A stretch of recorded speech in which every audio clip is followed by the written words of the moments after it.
Il revenait d'un voyage de 10 jours avec sa maîtresse, apportant des fleurs pour pacifier sa femme, une jeune maman. Le maître d'hôtel dit calmement qu'elle et le bébé étaient partis 15 jours plus tôt, laissant des preuves pour ruiner toute sa carrière. Arnaud Dubois venait de conclure un voyage de 10 jours à la recherche d'inspiration architecturale. Il s'était imprégné de l'énergie créative à Saint-Tropez avec sa maîtresse.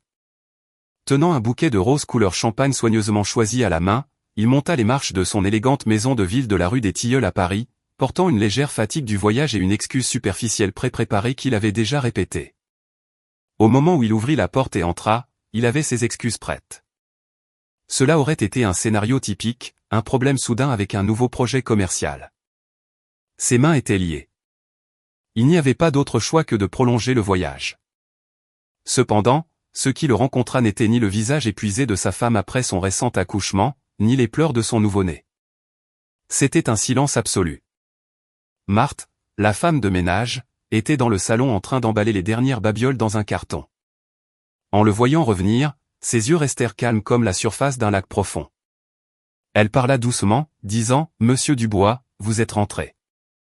Madame Dubois a déménagé avec le bébé il y a 15 jours. » Le cœur d'Arnaud plongea comme s'il était tombé d'une grande hauteur. L'air sembla disparaître de ses poumons.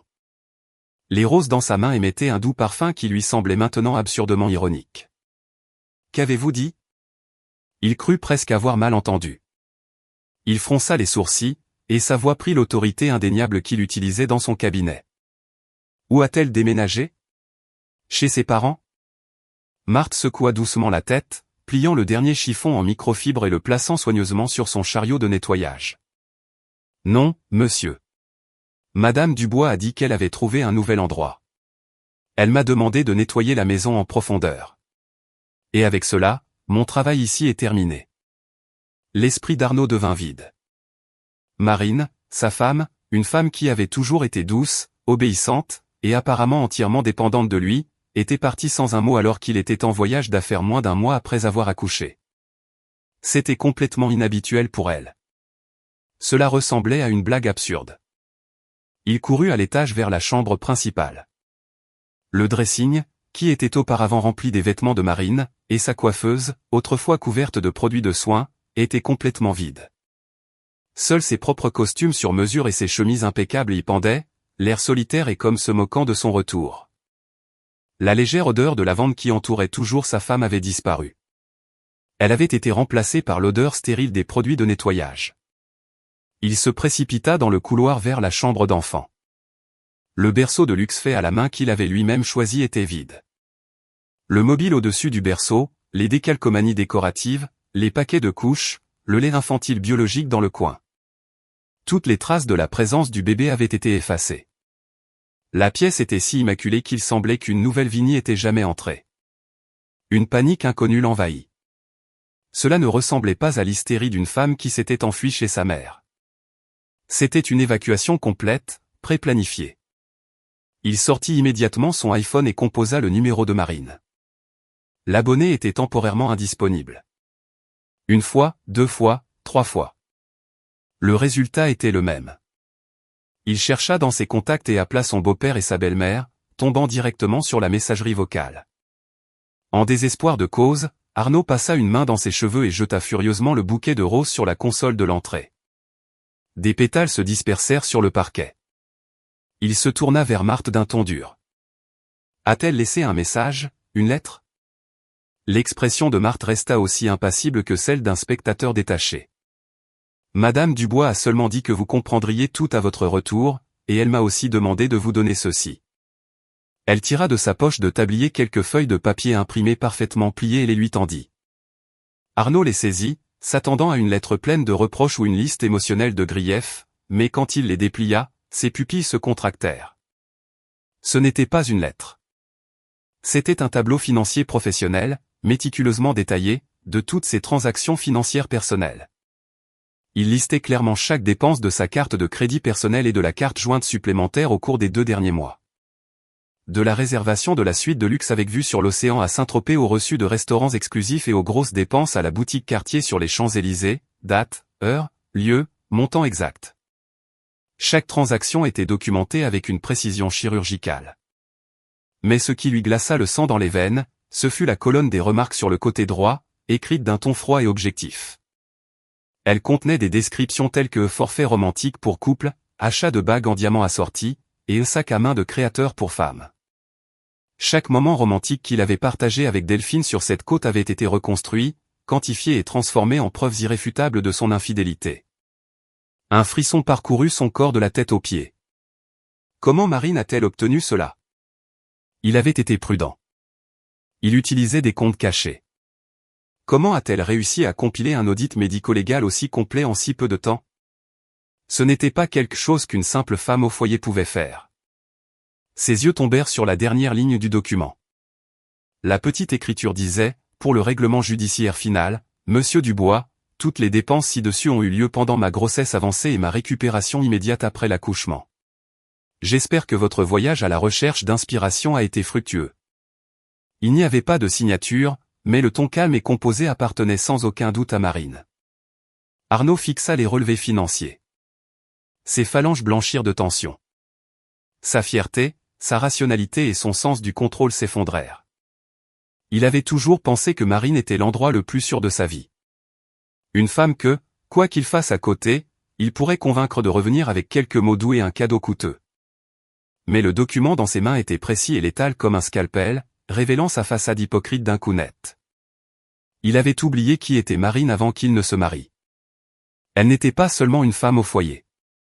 Elle était une star, une auditrice senior dans un des 4 grands cabinets d'audit, spécialisés dans la recherche de la corruption la plus profondément cachée dans des états financiers apparemment parfaits. Pour le bien de leur famille, elle avait abandonné sa carrière pour le soutenir. Il s'était tellement habitué à sa soumission qu'il avait oublié à quel point son esprit pouvait être vif.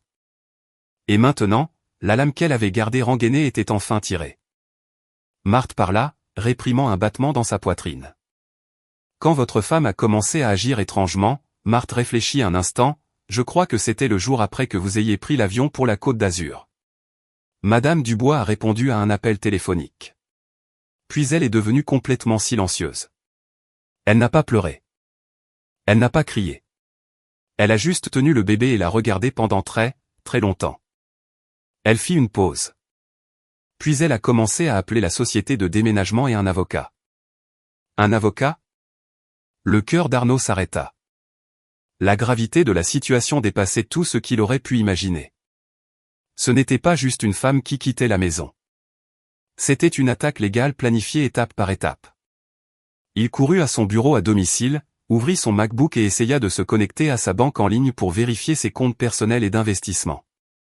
Mais après avoir entré son mot de passe, un avertissement rouge apparut à l'écran. Vos comptes ont été temporairement saisis et gelés en vertu d'une ordonnance du tribunal. Veuillez contacter votre agence ou un conseiller juridique. Saisie judiciaire. Les mots le frappèrent comme un marteau. Ses propriétés immobilières, ses portefeuilles d'actions, ses fonds communs de placement. Toute la richesse qu'il avait travaillé si dur pour accumuler s'était instantanément transformée en de simples nombres inaccessibles sur un écran. Sans la coopération de Marine, il ne pouvait pas transférer un seul euro, même pas pour payer un hôtel. Il s'effondra dans son fauteuil de direction en cuir, ressentant une véritable terreur pour la première fois. Il pouvait vivre sans l'affection de Marine, mais il ne pouvait pas survivre sans l'empire matériel dont il dépendait. Il composa immédiatement le numéro de son avocat personnel, Dominique, expliquant la situation à la hâte. L'avocat, à l'autre bout du fil, écouta en silence pendant longtemps, puis parla d'un ton sérieux. Arnaud, la situation est probablement pire que vous ne le pensez. Si la partie adverse a réussi à obtenir une ordonnance de gel des avoirs d'un juge sans votre connaissance, cela signifie qu'ils ont présenté des preuves exceptionnellement solides. Généralement, cela signifie que le juge estime qu'il existe un risque imminent et significatif que vous cachiez, transfériez ou dissipiez des biens matrimoniaux. Des preuves solides. Le tableau financier traversa l'esprit d'Arnaud, mais il ne pouvait pas croire que quelques achats de luxe puissent justifier le gel de toute sa vie. Oui, poursuivit l'avocat. Par exemple, s'il prouve que vous avez transféré de grosses sommes d'argent à un tiers non directement lié à vous, ou que vous avez utilisé des fonds matrimoniaux pour acheter des biens immobiliers ou des voitures de luxe pour une autre personne. Arnaud, avez-vous fait quelque chose de ce genre? Une sueur froide perla sur la main d'Arnaud, serrant le téléphone. Il pensa à Delphine. pour la garder heureuse, il avait non seulement payé le loyer de son luxueux appartement à Saint-Germain-des-Prés, mais il lui avait également donné une carte de crédit supplémentaire pour les dépenses quotidiennes. Et littéralement le mois dernier, il avait viré une prime de projet de 1,5 million d'euros directement sur le compte de Delphine sous le couvert d'un prêt. Il avait toujours cru que ces transactions étaient intraçables. À ce moment, l'écran de son téléphone s'illumina d'un message d'un numéro inconnu. Il l'ouvrit et son cœur s'arrêta presque. C'était une photo. En arrière-plan se trouvait l'environnement stérile d'une unité de soins intensifs néonatales. Son fils, cette petite vie qu'il n'avait vue que quelques fois, était allongé dans une couveuse, connecté à plusieurs moniteurs et perfusions. Son minuscule visage avait une teinte jaune terrifiante. Sous la photo, il n'y avait qu'une seule ligne de texte. Pendant que vous profitiez du soleil et de la plage, votre fils se battait pour sa vie ici avec une jaunisse hémolytique aiguë sévère. Le médecin a dit que si je l'avais amené ne serait-ce qu'une demi-journée plus tard, il aurait subi des lésions cérébrales irréversibles. À ce moment, toute sa colère, sa confusion et sa panique furent enfouies sous une vague de culpabilité accablante et suffocante. Avant son voyage, Marthe avait mentionné que le bébé avait l'air un peu jaune, mais ses pensées étaient entièrement concentrées sur son évasion vers le complexe hôtelier. Il l'avait simplement balayé, disant que la jaunisse chez les nouveau-nés était normale. Mettez-le simplement plus près de la fenêtre pour que le soleil le frappe, et il avait chassé le sujet de sa tête. Il n'avait jamais imaginé que sa négligence aurait presque coûté la vie à son fils.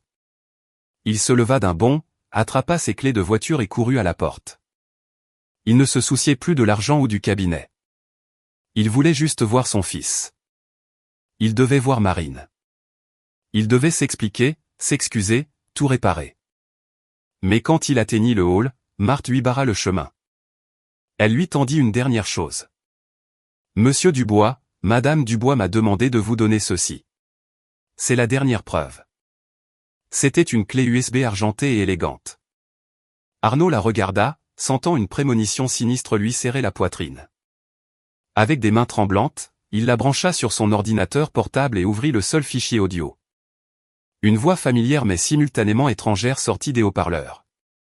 C'était la voix de Delphine, pleine de fierté, flirtant et provocante. « Marine, ne vous méprenez pas. Arnaud vous aime, mais il a besoin de moi. Vous savez qu'il est un architecte de premier ordre. L'inspiration est plus importante pour lui que sa propre vie, et c'est moi qui la lui donne. » Elle fit une pause. « Il m'a dit que vivre avec vous, c'est comme regarder un étang stagnant. Paisible mais complètement ennuyeux. Je suis l'étincelle qui le fait brûler à nouveau. » En arrière-plan, il y avait le bourdonnement d'un café animé. Arnaud pouvait clairement imaginer la scène. Delphine assise en face de Marine, remuant élégamment son café glacé, prononçant ces mots dévastateurs. Puis vint la voix de Marine, si calme, si dénuée d'émotion que c'en était terrifiant. « Alors, il vous a demandé de venir me dire de m'écarter ? » ?»« Non, non. » Delphine rit doucement. Arnaud est très sensible. Il ne veut pas vous blesser, surtout maintenant que vous venez d'avoir un bébé. J'espère juste que vous comprenez. Vous savez comment sont les hommes. Ils ont besoin de variété. Je n'ai pas l'intention de détruire votre famille. Je veux juste sa compagnie de temps en temps. Comme lors de ce voyage à Saint-Tropez, il a dit que c'était à la recherche d'inspiration pour un nouveau projet. Et vous l'avez cru. Son ton devint plus venimeux. Regardez-vous, vous gardez la maison, vous faites la baby-sitter de cet enfant qui pleure constamment. Que obtenez-vous ? Seulement son attention superficielle et de moins en moins de son temps. Pendant ce temps, je n'ai rien à faire, et j'obtiens toute sa passion et sa générosité. La semaine dernière encore, il m'a viré 1,5 million d'euros. Il a dit que c'était de l'argent de poche. Marine, dites-moi, de qui pensez-vous qu'il se soucie vraiment ? L'enregistrement s'arrêta brusquement. Arnaud resta figé comme frappé par la foudre.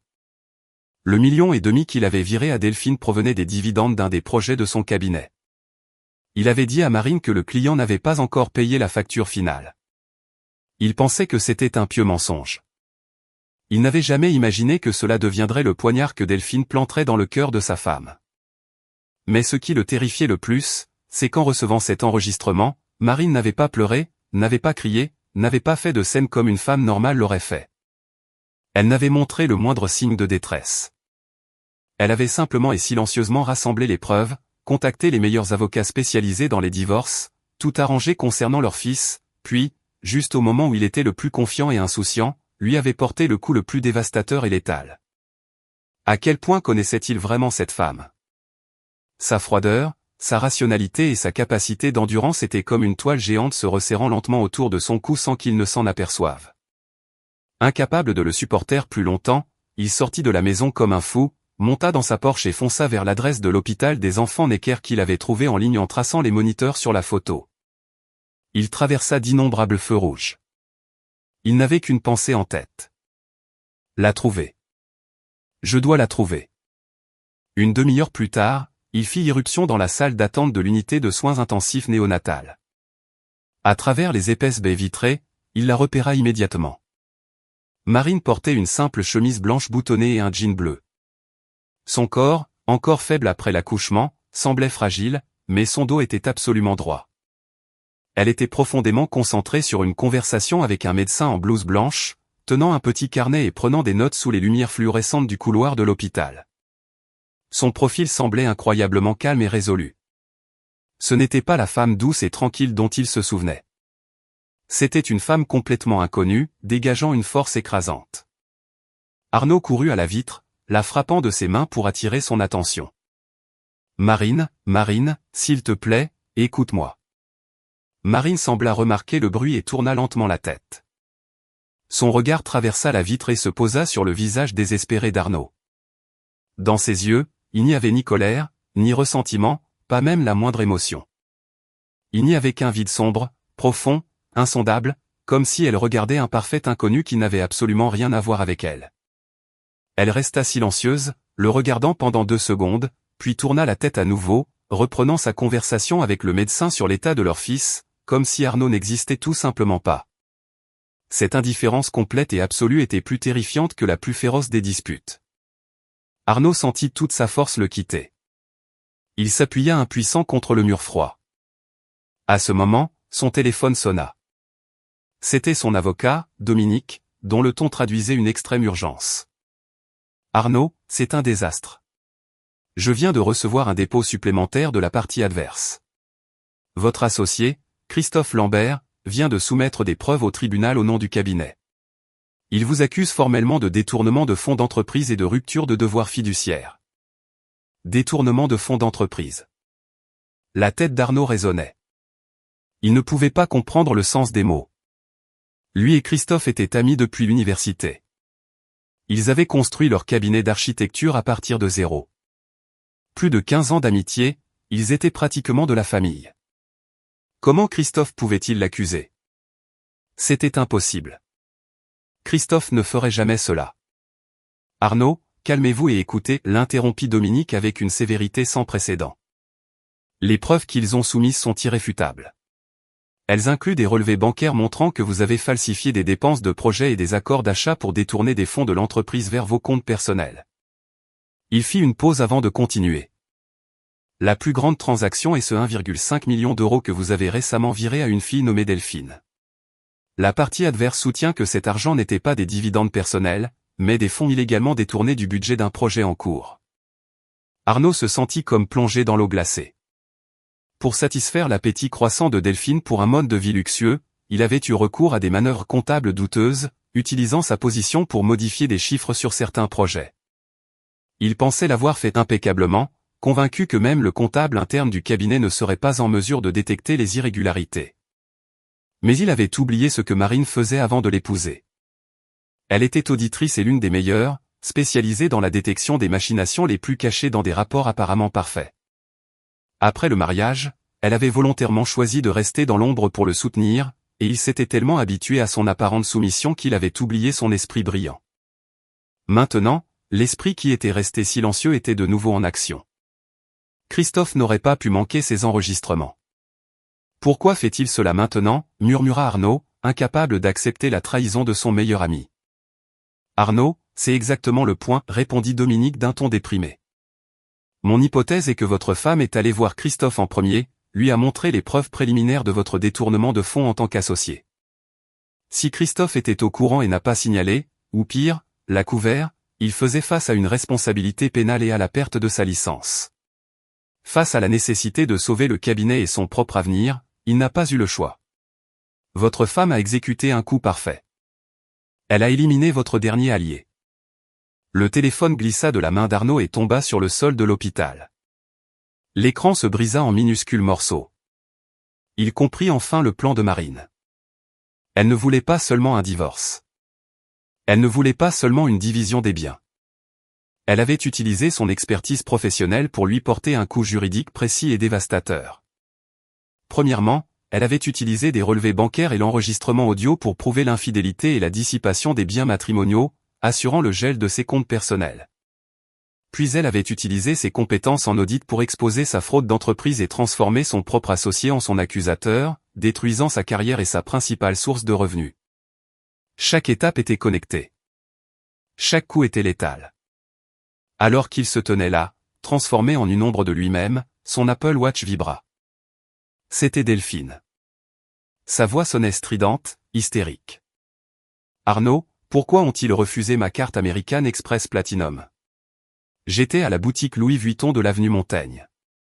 Et la caissière a dit, fonds insuffisants devant tout le monde. Avez-vous une idée à quel point c'était humiliant ? Et cet argent que vous m'avez viré, la banque vient d'appeler. Ils disent que les fonds sont gelés en attendant une enquête pour fraude. Que se passe-t-il ? » En écoutant ces plaintes, Arnaud ressentit un profond dégoût pour la première fois. Ce qui lui avait auparavant semblé charmant lui semblait maintenant vide, superficiel et irritant. « Tous mes comptes sont gelés par décision de justice, répondit-il épuisé. Il y eut quelques secondes de silence. Puis vint un cri encore plus perçant. « Gelé ? Et mon loyer est ce que tu devais me donner le mois prochain ? Arnaud, n'as-tu pas dit que tu étais un architecte prospère et influent ? Comment as-tu pu laisser cela arriver ? » Arnaud fut incapable de répondre. « Je m'en fiche. C'est ton problème. Règle ça immédiatement ou c'est fini entre nous. » L'appel se termina brusquement. Arnaud regarda son téléphone brisé sur le sol et laissa échapper un rire creux et amer.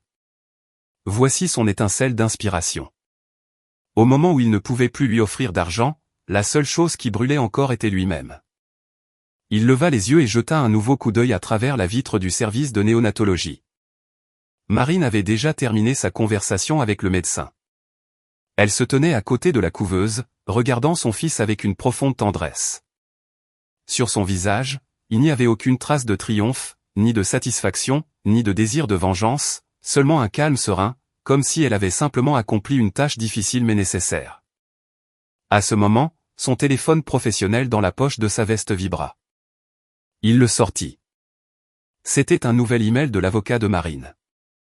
Sujet, projet de règlement concernant le détournement de fonds par Arnaud Dubois. Il l'ouvrit et parcourut rapidement le texte. Les termes étaient impitoyablement simples. Marine accepterait de ne pas poursuivre de réclamation civile supplémentaire pour la dissipation des biens matrimoniaux et n'exigerait pas la peine maximale lors d'un procès pénal, à condition qu'il accepte un règlement de divorce incroyablement dur. Il devrait renoncer à 90% de tous les biens matrimoniaux, y compris la maison et tous ses investissements. Sa participation dans le cabinet d'architecture serait transférée à Marine à une évaluation minimale en compensation des fonds détournés. Les seules choses qu'il serait autorisé à garder seraient sa voiture et un compte courant de base. De plus, il devrait payer une pension alimentaire maximale jusqu'à ce que l'enfant atteigne 18 ans. Ce n'était pas un divorce. C'était une exécution financière. À la fin de la lettre se trouvait un message transmis par l'avocat de Marine. Monsieur Dubois, ma cliente souhaite préciser qu'elle n'agit pas par vengeance, mais pour récupérer ce qui lui appartient de droit, à elle et à son fils, y compris tout ce que vous avez pris à cette famille et au cabinet que vous avez fondé. Vous avez 24 heures pour réfléchir. Si vous refusez, vous faites face à 2 procès majeurs et à une peine pouvant aller jusqu'à 10 ans dans une prison à sécurité maximale. Tic-tac. L'horloge analogique sur le mur de l'hôpital tic-tac comme un compte à rebours avant la mort, martelant impitoyablement les nerfs déjà ruinés d'Arnaud. Il leva les yeux, regardant désespérément la silhouette derrière la vitre. Il savait que ce n'était pas une menace en l'air. Si Marine disait qu'elle le ferait, elle le ferait. À ce moment, les portes du service de néonatologie s'ouvrirent avec un léger sifflement. Marine sortit lentement. Elle passa devant lui sans lui accorder un seul regard. Arnaud se précipita et lui attrapa le bras. Sa voix se brisa dans une supplication. « Marine, s'il te plaît, je t'en supplie. Pouvons-nous parler pour le bien de notre fils ?» Marine s'arrêta, tourna lentement la tête et le regarda droit dans les yeux pour la première fois. Son regard était froid comme la glace. Elle prononça chaque mot avec une clarté absolue. « Arnaud, quand tu jouais sur la plage avec une autre femme, ignorant complètement ton nouveau-né gravement malade, tu as perdu tout droit d'utiliser le mot fils en ma présence. » Ayant dit cela, elle retira facilement son bras et continua de marcher dans le couloir, sans regarder en arrière. Sa posture était dure, inflexible. Chaque pas écrasait les restes du cœur d'Arnaud. Il la regarda disparaître au coin. Ses jambes le lâchèrent finalement. Il glissa le long du mur et s'effondra sur le linoléum froid. À ce moment, il comprit que sa vie, telle qu'il la connaissait, était terminée. Il pensait qu'il ne perdait que sa femme. Maintenant, il comprenait qu'il avait perdu tout son univers. Et l'architecte de cette destruction était lui-même. Assis paralysé sur le sol gelé de l'hôpital, il sentit chaque once de force quitter son corps. L'odeur de désinfectant lui brûlait le nez, provoquant des nausées. C'était une défaite complète et dévastatrice, sans aucune chance de riposter. Sa carrière, son empire financier, les relations qu'il pensait contrôler, tout fut détruit en une nuit. Et la personne qui avait orchestré tout cela était la femme qu'il avait toujours considérée comme la plus faible. La lettre sur son téléphone brillait comme un ultimatum final. 24 heures. Il avait 24 heures pour décider s'il passerait le reste de sa vie dans la ruine ou en prison. Il se força à se lever du sol, se déplaçant comme un cadavre vivant, et trébucha hors de l'hôpital. Il ne rentra pas chez lui. Cette maison vide et stérile ne ferait que l'étouffer davantage. Il n'alla pas non plus au bureau. Il n'avait pas le courage d'affronter Christophe ou les employés qui le respectaient autrefois. Il conduisit sans émotion dans les rues de Paris. Les néons se reflétaient sur son visage pâle et sans vie. Il aimait cette ville autrefois. Ici, il était passé d'étudiant sans le sou à architecte prospère et reconnu. Il croyait posséder cette ville. Maintenant, il comprit qu'il n'était rien de plus qu'un homme vaincu sur le point d'être jeté comme une ordure. Inconsciemment, il conduisit jusqu'au luxueux immeuble de Saint-Germain-des-Prés où vivait Delphine. Il ne savait pas pourquoi il était venu. Peut-être avait-il besoin de parler à quelqu'un. Peut-être cherchait-il désespérément du réconfort dans cette passion dont il était devenu dépendant. Il prit l'ascenseur et ouvrit la porte avec sa clé de rechange. Ce qu'il trouva n'était pas l'étreinte de Delphine, mais un salon presque vide. Plusieurs grandes valises étaient ouvertes sur le sol. Delphine y rangeait à la hâte des sacs et des vêtements de créateurs. En le voyant, elle se figea un instant. Un regard de panique traversa son visage, rapidement remplacé par un regard froid et défensif. « Qu'est-ce que tu regardes ? Tu es en faillite. Qu'est-ce qui t'a fait croire que je resterais ici pour mourir de faim avec toi ?» Arnaud la regarda. La dernière illusion dans son cœur s'écroula en poussière. Tous les cadeaux coûteux qu'il lui avait offerts n'étaient plus que des choses qu'elle essayait de prendre avant de fuir. « N'as-tu pas dit que tu m'aimais pour ce que j'étais et non pour mon argent ?» dit-il avec un sourire amer. Delphine ne leva même pas les yeux, rangeant un collier de diamants dans une boîte en velours. « Oui, je t'aimais, mais l'amour paie le loyer. » Son ton était moqueur. « Arnaud, ne sois pas naïf. Je suis une jeune fille dans la fleur de l'âge. Pourquoi supporterais-je un type d'âge mûr ? Je voulais un meilleur niveau de vie. Tu ne peux plus me l'offrir, alors c'est fini. » Ces mots étaient comme des poignards empoisonnés, perçant précisément son cœur déjà brisé. Soudain, tout lui sembla absurde. Pour cette femme, il avait trahi sa femme, abandonné son fils et ruiné sa propre carrière. Ce 1,5 million que je t'ai viré était de l'argent de l'entreprise. C'est de l'argent sale. Si tu l'utilises, tu pourrais être considéré comme une complice, dit-il froidement. Les mains de Delphine s'arrêtèrent immédiatement de bouger. Son visage pâlit. Elle tira rapidement une carte de débit de son sac et la jeta par terre à ses pieds. C'est ta carte. Le code PIN est ta date de naissance. Je n'ai pas touché un sou de ce virement, balbutia-t-elle nerveusement. Ne me contacte plus. D'un mouvement brusque, elle ferma sa valise et sortit de l'appartement, le laissant seul avec la vue de son dos s'éloignant. Arnaud fut laissé seul dans cet espace vide et résonnant. Il ramassa la carte par terre et laissa échapper un rire silencieux et amer. Voici cette passion pour laquelle il avait tout sacrifié. C'est ce que c'était. Elle est venue vite et est partie encore plus vite, ne laissant que des cendres derrière elle. Son téléphone vibra de nouveau. C'était son avocat. Arnaud, le temps presse. Quelle est ta décision? Si l'affaire va au tribunal et que le procureur porte des accusations formelles, c'est fini. Arnaud soupira profondément, rassemblant les restes de ses forces. Dites à la partie adverse que je suis d'accord. Je signerai. Au moment où il prit cette décision, il eut l'impression que son âme quittait son corps. Il avait perdu et il l'acceptait. Peut-être être laissé sans rien était-il le prix le plus facile à payer pour son arrogance et sa trahison. Le lendemain, accompagné de Dominique, Arnaud signa l'humiliant règlement de divorce. En voyant son encre sécher sur le papier, il sentit la première moitié de sa vie s'achever piteusement et misérablement. En sortant du cabinet d'avocat, le soleil l'aveugla. Il se tenait sur le trottoir, ne sachant où aller. Il avait perdu sa maison, sa carrière et sa richesse. Il pensa au bébé qui était toujours à l'hôpital. Il était son seul sang, son dernier lien avec le monde. Poussé par une force invisible, il retourna à l'hôpital, mais cette fois il n'alla pas au service de néonatologie, mais au service des archives médicales. Faisant appel à un vieil ami médecin, il supplia de pouvoir consulter l'historique médical de son fils. Quand il tint le dossier épais et commença à tourner les pages une par une, ses mains commencèrent à trembler de manière incontrôlable. Les dossiers détaillaient tout le processus, de la naissance de l'enfant à son hospitalisation soudaine. Il lut que le 3e jour après la naissance, Marine avait remarqué des niveaux de jaunisse anormaux et avait consulté un pédiatre. Le médecin avait recommandé une observation. Le 5e jour, une Marine anxieuse avait payé de sa poche un bilan sanguin complet pour le bébé. Les résultats montraient des niveaux dangereusement élevés d'hémolyse. Le médecin avait ordonné une hospitalisation immédiate, mais le service de pédiatrie était plein.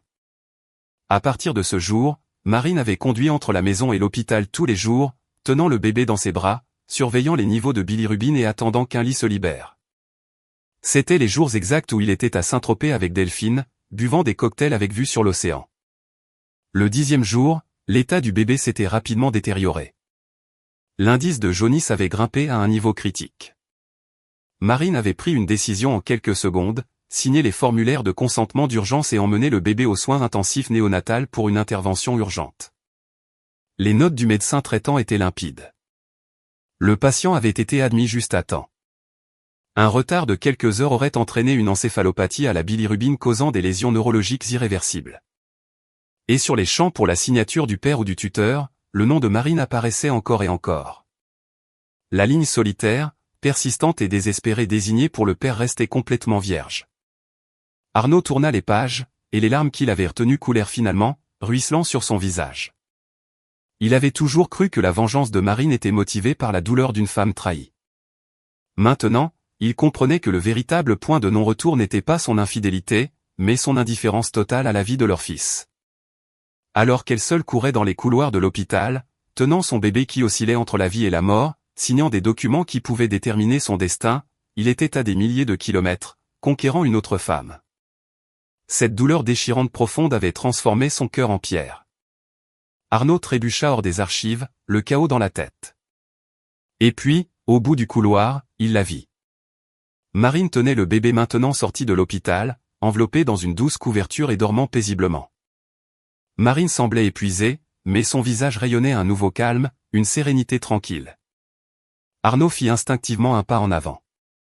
Il voulait s'approcher. Il voulait voir son fils. Il voulait dire à quel point il était vraiment désolé. Mais à ce moment précis, un homme élégant et beau s'approcha d'elle. D'un mouvement naturel, il prit le bébé dans ses bras d'une main, et de l'autre, il soutint doucement Marine par le coude. Arnaud le reconnut immédiatement. C'était le docteur Julien Mercier, un pédiatre renommé et ancien ami de collège de Marine.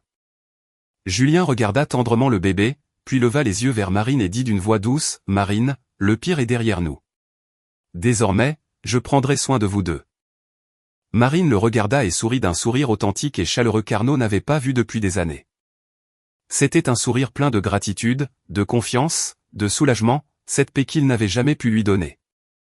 À ce moment, Arnaud se figea, se sentant comme la plus absurde des risées du monde. Il avait cru que tout cela était uniquement l'œuvre de Marine, une stratégie froide et brillante exécutée en solitaire. Mais maintenant, il comprenait l'histoire derrière cela. Il pensait que Marine avait mené la guerre seule. Mais dans ses moments les plus sombres, quelqu'un avait été là pour elle. Quelqu'un qui lui avait offert une aide médicale, des conseils et un soutien. Une pensée terrifiante commença à germer dans sa tête. Et si cette contre-attaque parfaite n'était pas seulement l'idée de Marine? La pensée lui serra la poitrine comme du lierre empoisonné, l'étouffant. Il resta immobile, regardant Marine et le docteur Mercier quitter l'hôpital ensemble et monter dans un Range Rover noir garé à l'entrée. Ils se déplaçaient dans l'harmonie d'une vraie famille. L'esprit d'Arnaud devint vide. Il se souvint de Julien Mercier. À l'époque où Marine était à l'université, Julien avait clairement des sentiments pour elle. Mais Arnaud l'avait conquise par sa persévérance et la promesse d'une vie luxueuse. Il pensait que Julien faisait partie du passé. Il n'avait jamais imaginé qu'au moment où il négligeait le plus Marine, cet homme reviendrait dans sa vie en tant que protecteur. Quand il repensa aux faits, tout commença à prendre un sens logique. Comment Marine avait-elle réussi à identifier la gravité de la jaunisse du bébé si rapidement et à demander une aide urgente? Parce qu'un spécialiste l'avait guidée. Comment avait-elle trouvé la détermination de mener une attaque légale aussi précise? Parce qu'elle n'était pas seule quand elle en avait le plus besoin. Peut-être que Julien l'avait aidé à trouver le meilleur avocat spécialisé dans les divorces. Un profond frisson parcourut le corps d'Arnaud. Il croyait que sa trahison avait provoqué la transformation de Marine. Maintenant, il comprenait qu'il n'était qu'un catalyseur. Ce qui l'avait vraiment transformé, c'était le soutien durable qu'il avait soutenu quand elle tombait. Sa punition, depuis le tout début, était une exécution parfaitement préparée. Ce n'était pas injuste. Il regarda la voiture noire disparaître dans le flot de la circulation. Il se sentait exilé du monde. Il avait perdu tout ce qu'il considérait comme sien, et Marine, en l'abandonnant, avait clairement trouvé quelque chose de mieux. Les jours suivants devinrent un véritable purgatoire pour Arnaud. Il passa de la villa de plusieurs millions d'euros qui symbolisait son succès à un petit appartement à Argenteuil avec un loyer de 500 € par mois. Grâce à la cession de ses parts et au retour des fonds, Christophe décida de ne pas engager de poursuite pénale pour détournement de fonds, mais sa réputation dans le monde de l'architecture parisienne était complètement détruite. Aucune entreprise qui se respecte ne voulait avoir affaire à lui. Il fut contraint de vendre sa Porsche et survécut avec les maigres économies qui lui restaient.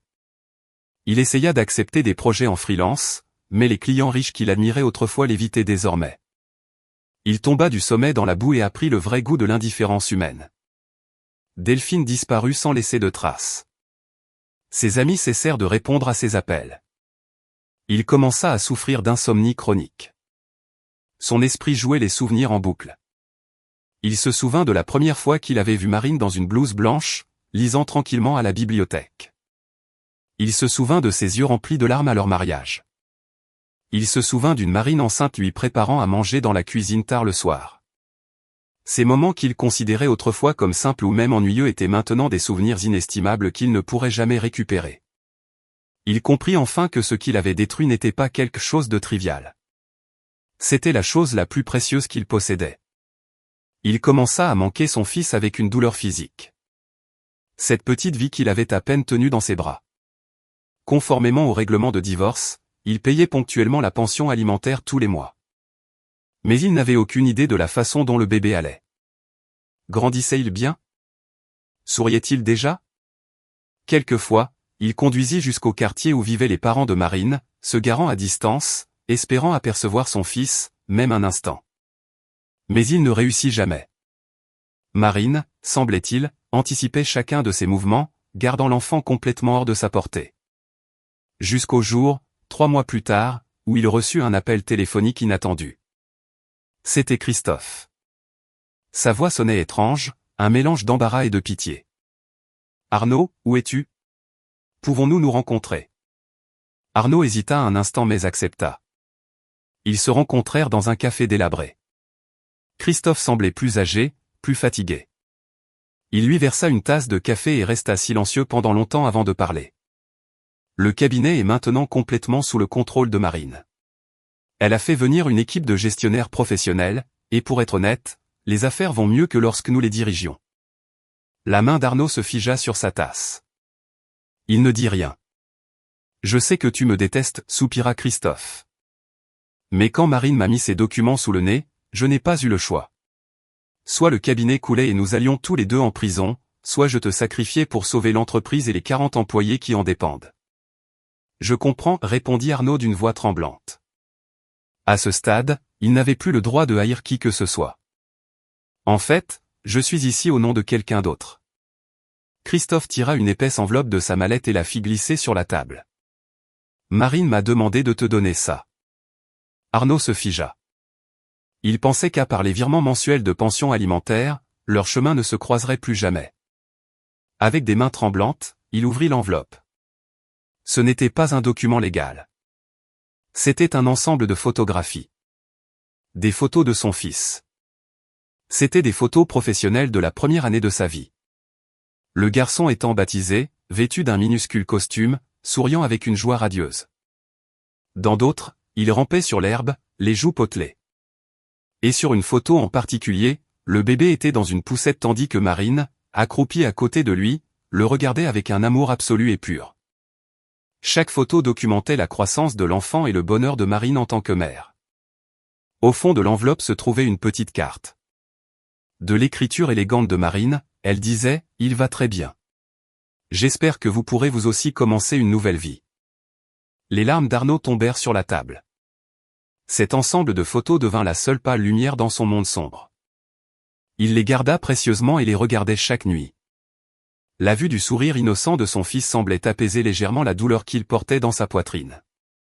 Le message de Marine, « J'espère que vous pourrez vous aussi commencer une nouvelle vie », était une bénédiction lointaine et un adieu final.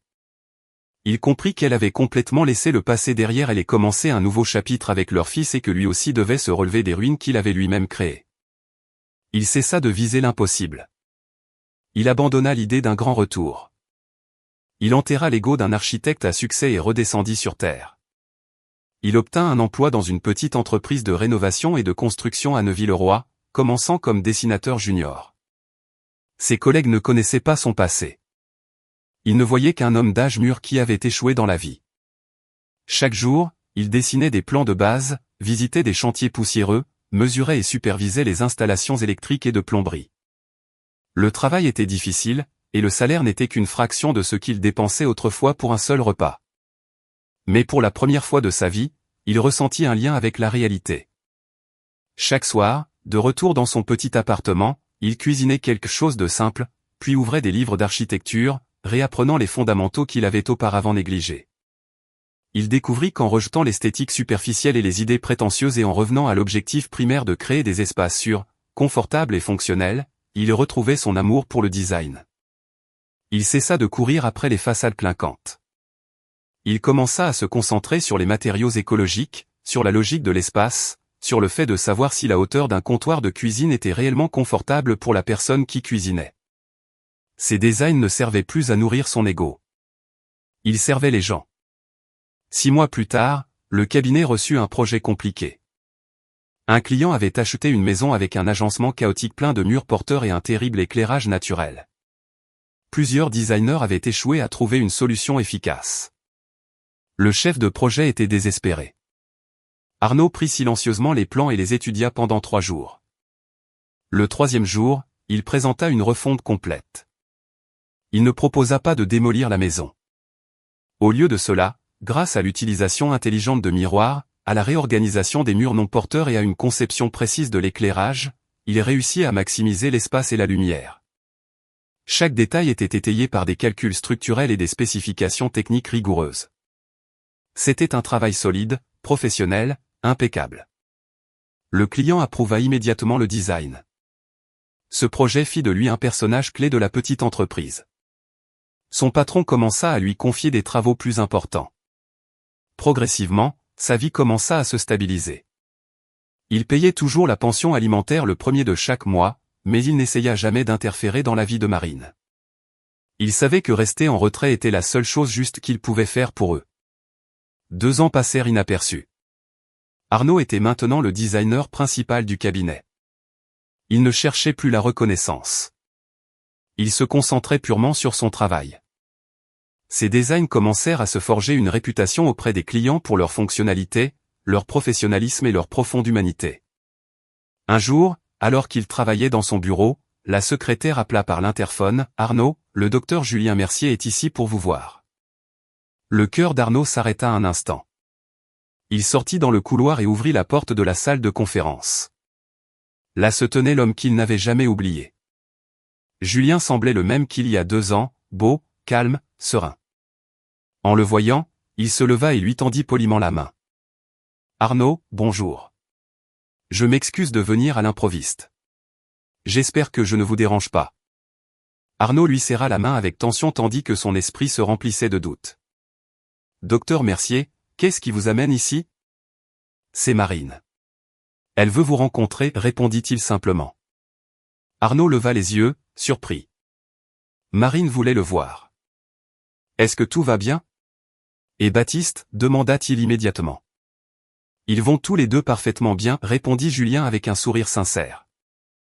Il fit une pause un instant avant de poursuivre. « Arnaud, je sais que vous avez peut-être eu des idées fausses sur mon rôle par le passé. C'est pourquoi je voulais mettre les choses au clair avant que vous ne la voyiez. Quand Marine a découvert la trahison et que Baptiste était en soins intensifs, j'étais là pour la soutenir, mais tout ce qu'elle a fait, l'audit, la stratégie juridique, était sa décision. Je n'ai offert qu'une aide médicale pour Baptiste et un soutien en tant qu'ami. Elle est beaucoup plus forte et plus indépendante que vous ne l'avez jamais imaginé. » Arnaud resta silencieux, donc sa paranoïa n'avait été qu'une projection de sa propre culpabilité. Parce qu'il était lui-même capable de tromperie, il supposait que tout le monde conspirait. « Elle veut vous rencontrer aujourd'hui car il y a une décision importante qui nécessite votre consentement, ajouta Julien d'un ton sérieux. La poitrine d'Arnaud se serra. « C'est Baptiste ? Est-il malade ? » « Non, ne vous inquiétez pas, répondit Julien. Baptiste est en parfaite santé. » Il fit une brève pause. « Il s'agit d'autre chose.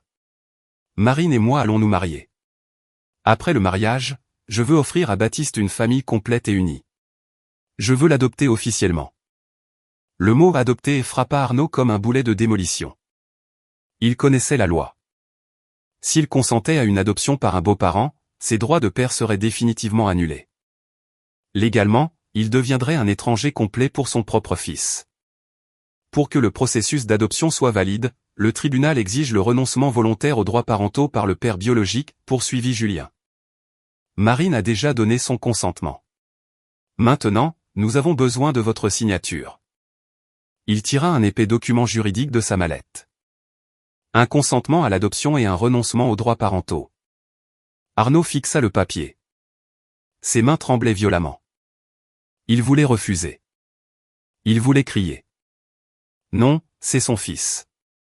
Pourquoi le donnerait-il à un autre homme, mais sur quel motif pourrait-il refuser ? Au cours des 2 dernières années, Julien avait été aux côtés de Baptiste. Julien avait vu Baptiste faire ses premiers pas. Il avait entendu ses premiers mots. Quand Baptiste avait eu de la fièvre au milieu de la nuit, Julien était celui qui le tenait dans la salle d'attente. Et qu'avait-il fait ? Arnaud, le père biologique, à part des virements bancaires froids et automatiques, qu'avait-il apporté ? Il n'avait même pas le droit de tenir son propre fils.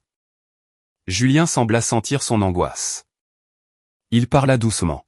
« Arnaud, je sais que cela peut paraître cruel, mais pensez à Baptiste. Il a plus de 2 ans, il commence à comprendre le monde. Bientôt, il ira à l'école maternelle et demandera pourquoi les autres garçons ont un papa à la maison. Et son papa n'apparaît que sur quelques photos. » Il fit une pause. « Je veux l'adopter, non pas pour vous enlever quoi que ce soit, mais pour lui offrir une enfance complète, sans confusion ni stigmatisation. Il aura une mère qu'il aime profondément et un père qui le traitera comme le sien. Il grandira dans un foyer plein d'amour. » Il soupira profondément avant de poursuivre. « Et nous ne lui mentirons pas. Quand il sera assez grand, il connaîtra la vérité. Il saura qu'il a un père biologique qu'il a suffisamment aimé pour prendre la décision la plus difficile. Et ce jour-là, s'il veut vous retrouver, ce sera son choix. » Les mots de Julien étaient sincères. Il n'y avait aucune arrogance en eux, aucune pression. Tout tournait autour du bien-être de l'enfant. Comparé à cela, l'attachement d'Arnaud semblait égoïste, vide. Il ferma les yeux de douleur. Il savait que Julien avait raison.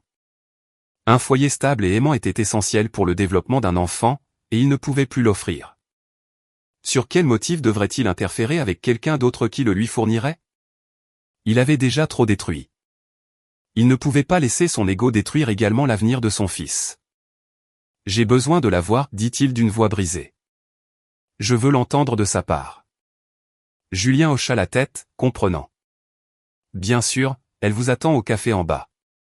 Arnaud ajusta son col de chemise, soupira profondément et sortit de la pièce. Chaque pas lui semblait marcher sur du verre brisé. Au café, Marine était assise près de la fenêtre.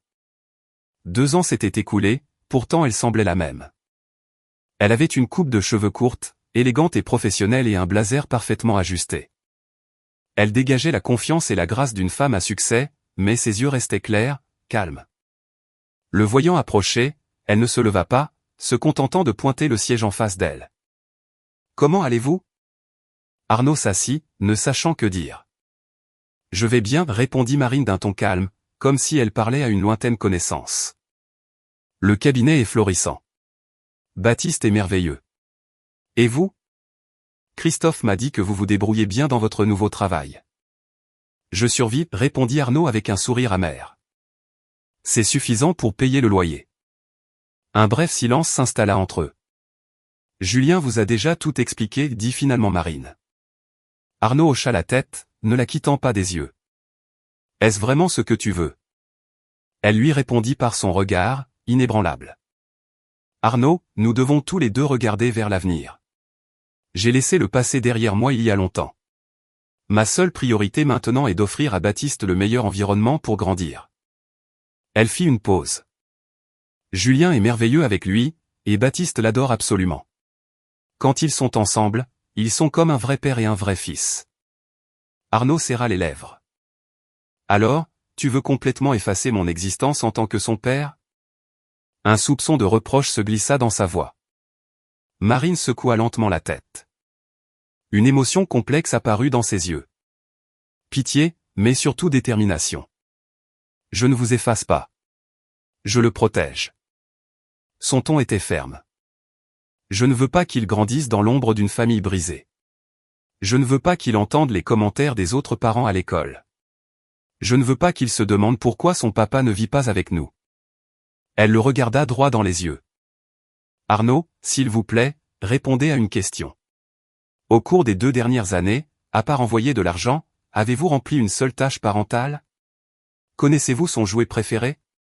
Savez-vous à quels aliments il est allergique ? Savez-vous de quelle main il tend la main quand il tombe ?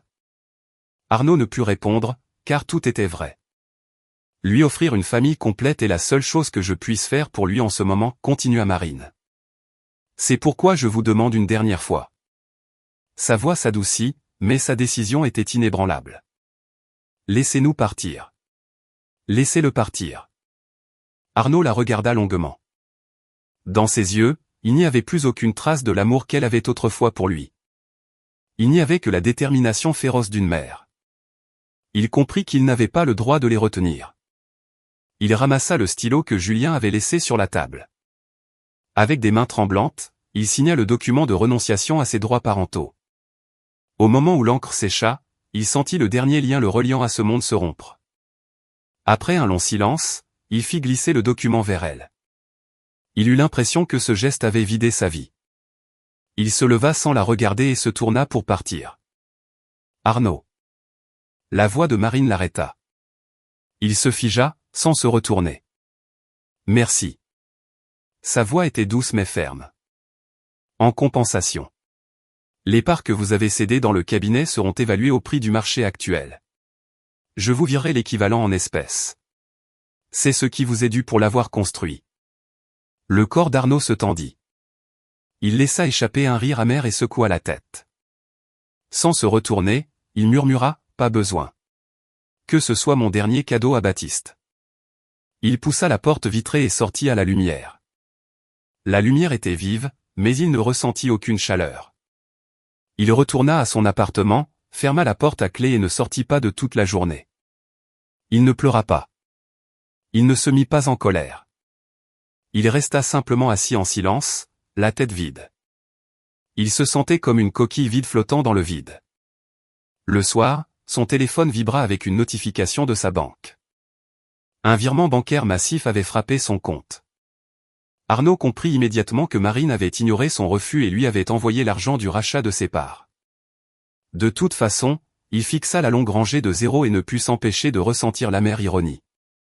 Il avait passé la moitié de sa vie à se battre pour atteindre une telle richesse. Et maintenant, ayant perdu tout ce qui comptait vraiment pour l'obtenir, l'argent lui revenait comme une sorte de compensation pour sa propre vie. À quoi bon maintenant? Acheter un autre manoir pour n'avoir personne à l'intérieur.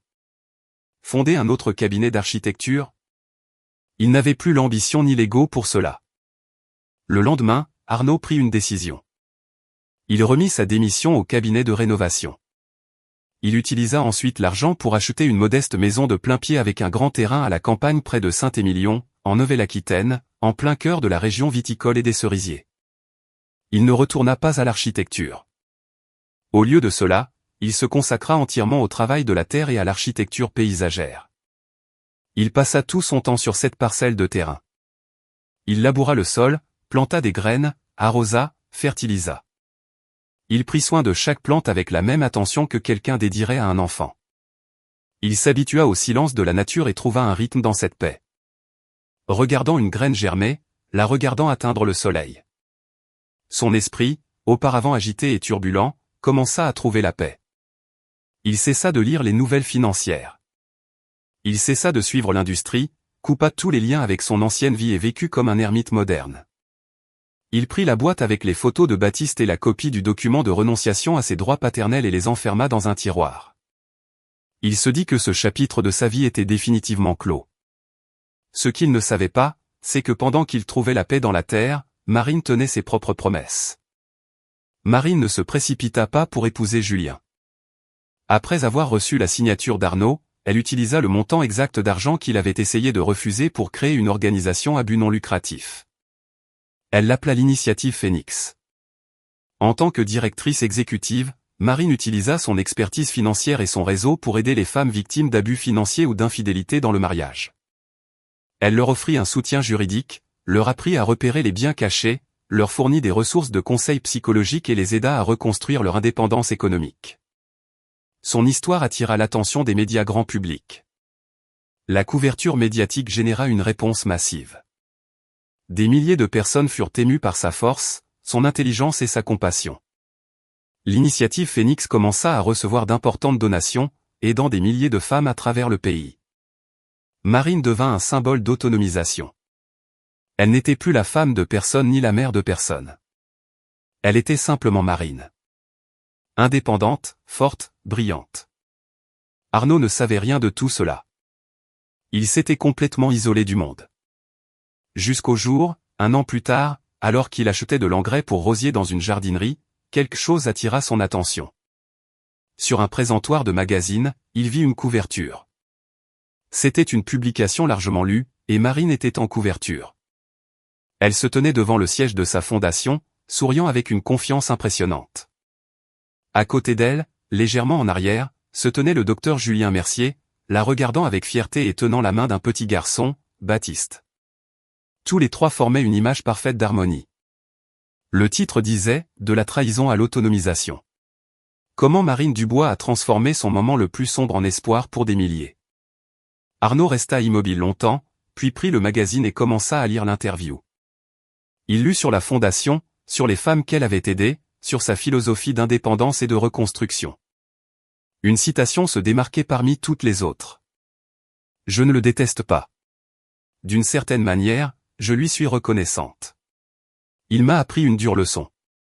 La sécurité d'une femme ne doit pas dépendre d'un mariage ou d'un homme.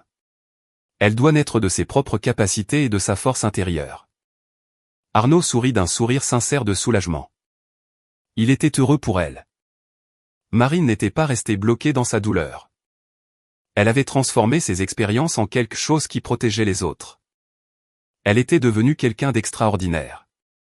Et en la voyant ainsi, il sentit qu'il pouvait enfin lâcher prise. Lâcher prise. Facile à dire, mais la guérison prend des années. Arnaud ferma le magazine et le remit sur l'étagère. Il ne l'acheta pas. Il n'avait plus besoin de regarder la vie des autres pour trouver un sens à la sienne. Il retourna à sa maison de campagne. C'était une journée de printemps parfaite. Les rosiers grimpants étaient en pleine floraison, et les abeilles bourdonnaient doucement dans l'air chaud. Il mit son tablier de travail, attrapa ses sécateurs et commença à tailler les branches. Les jours passèrent tranquillement et régulièrement. Grâce à son travail, il rencontra des voisins qui partageaient son amour de la terre. Parfois, il s'asseyait sur le porche, buvait une bière et parlait du temps ou de la qualité du sol. Personne ne connaissait son passé. Pour eux, il n'était qu'un homme tranquille avec un talent particulier pour les jardins. Parfois, à l'aube, il ouvrait le tiroir et regardait les photos. Son fils devait grandir maintenant. Dans son imagination, il n'était plus un nourrisson. Son visage s'affinait, son corps changeait. Il se demandait s'il aimait le football ou le hockey, s'il avait des difficultés à l'école, mais il n'essaya jamais de le savoir. Il savait qu'il avait perdu ce droit. Ce désir silencieux était sa punition, et aussi le seul lien qui lui restait avec l'amour qu'il avait perdu. 10 ans passèrent. Arnaud avait maintenant 50 ans. Le soleil du sud et le travail physique avaient laissé des marques sur son visage, et ses cheveux étaient complètement gris, mais ses yeux étaient plus brillants et plus calmes. Sa petite entreprise d'architecture paysagère était devenue très connue dans la région. Ses roses hybrides étaient prisées dans les cercles de jardinage locaux. Il ne se remaria jamais. Il vécut paisiblement dans la solitude, accompagné de ses plantes et des saisons changeantes. Un mardi après-midi ordinaire, il était dans le jardin en train d'arroser des hortensias fraîchement plantées. Soudain, la sonnette du portail retentit. Surpris, il leva les yeux. Il recevait rarement des visiteurs à cette heure. Il s'essuya les mains sur son pantalon et se dirigea vers l'entrée. En ouvrant le portail, il vit un garçon de 12 ou 13 ans. Il portait une chemise simple, bien repassée, et un sac à dos en toile. Ses traits étaient inoubliables. Il ressemblait à Arnaud, mais sa présence était entièrement différente. Ses yeux étaient clairs, confiants, et reflétaient la paix et la confiance de quelqu'un qui avait grandi dans un foyer aimant. Arnaud le reconnut immédiatement, bien qu'il ne l'ait vu qu'en bas âge sur des photos. Son cœur commença à battre dans sa poitrine. Ses mains se serrèrent autour du tuyau d'arrosage, et il ne put s'en empêcher. « Excusez-moi, êtes-vous monsieur Arnaud Dubois ?» »« Oui, » demanda le garçon. Sa voix était claire, bien qu'avec un léger tremblement nerveux. Arnaud ouvrit la bouche, mais quelque chose lui serra la gorge. Il ne put émettre aucun son. Il se contenta de hocher fermement la tête. « Je m'appelle Baptiste Mercier. » Enfin, sur le papier c'est Baptiste Mercier, mais je sais que je suis né Baptiste Dubois. Le garçon le regarda droit dans les yeux avec une expression ouverte et calme. « Ma mère, Marine. » Une forte émotion remplit les yeux d'Arnaud. Il voulait dire 1000 choses, mais il ne le pouvait pas. « Puis-je entrer et m'asseoir un instant ?» demanda Baptiste, désignant le jardin fleuri derrière lui. « Oui, bien sûr. Veuillez entrer. » Arnaud réussit à étouffer, s'écartant rapidement. Baptiste entra dans le jardin et regarda autour de lui avec une véritable admiration. Il s'arrêta devant un rosier d'un violet profond. « Waouh, ils sont incroyables. Ce sont des Rhapsody in Blue. Mon père dit qu'ils sont difficiles à entretenir. » Arnaud fut surpris. « Tu t'y connais en rose ? » « Mon père aime le jardinage. Je l'aide parfois, répondit Baptiste avec un sourire. Le père dont il parlait était bien sûr le docteur Julien Mercier. Une légère douleur perça la poitrine d'Arnaud, mais elle fut rapidement remplacée par un étrange sentiment de gratitude. Ils s'assirent sur les chaises en osier du porche. Arnaud lui versa un verre de thé glacé maison. « Comment m'as-tu trouvé ?» demanda-t-il finalement. « Maman m'a donné l'adresse, répondit Baptiste en prenant une gorgée. En fait, je sais tout de vous. Mes parents ne m'ont jamais rien caché. Ils m'ont raconté toute l'histoire. Quand j'ai été assez grand pour comprendre, ils m'ont montré des photos de vous. » Il fit une brève pause. « Je suis venu ici aujourd'hui tout seul. Je voulais juste rencontrer mon père biologique en personne. » Il parla avec une maturité surprenante. Il n'y avait aucune colère en lui, aucun ressentiment.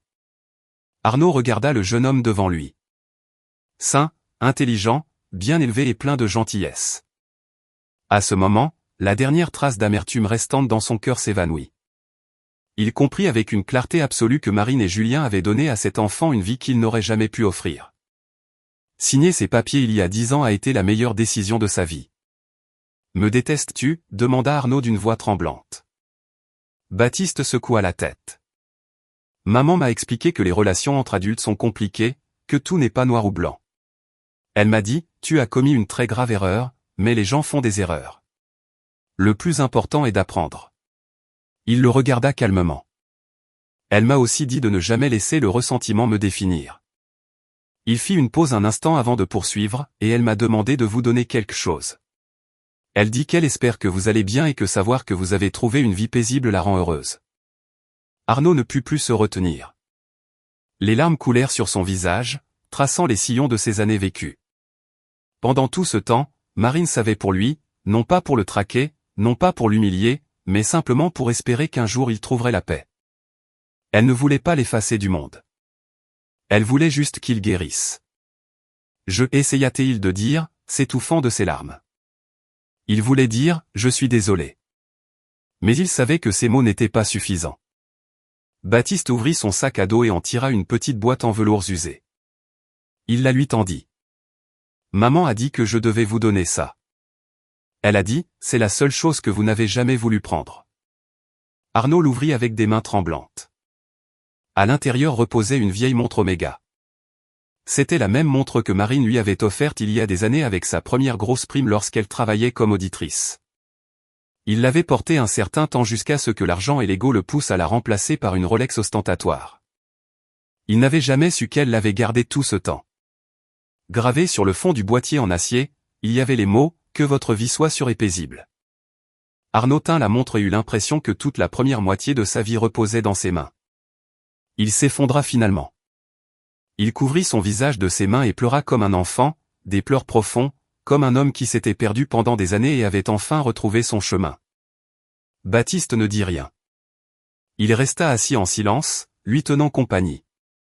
Après un certain temps, il se leva, ajusta une jardinière que le vent avait déplacée et nivela soigneusement la terre. Ils passèrent toute la journée sur ce porche. Père et fils parlèrent pendant des heures de plantes, d'école, d'avenir. Arnaud partagea les leçons qu'il avait apprises, ne cachant rien.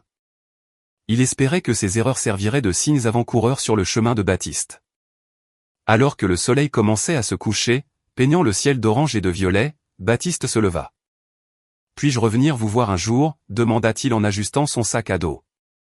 Arnaud hocha la tête avec émotion, souriant à travers ses larmes. « Oui, quand tu veux. Ces portes seront toujours ouvertes. » En regardant le garçon s'éloigner sur le chemin de gravier, Arnaud ressentit une paix profonde qu'il n'avait jamais ressentie auparavant. Il savait que sa vie avait été marquée par une erreur monumentale, mais il avait finalement appris à se pardonner et à accepter le passé. Il regarda la montre Omega dans sa main et l'attacha à son poignet.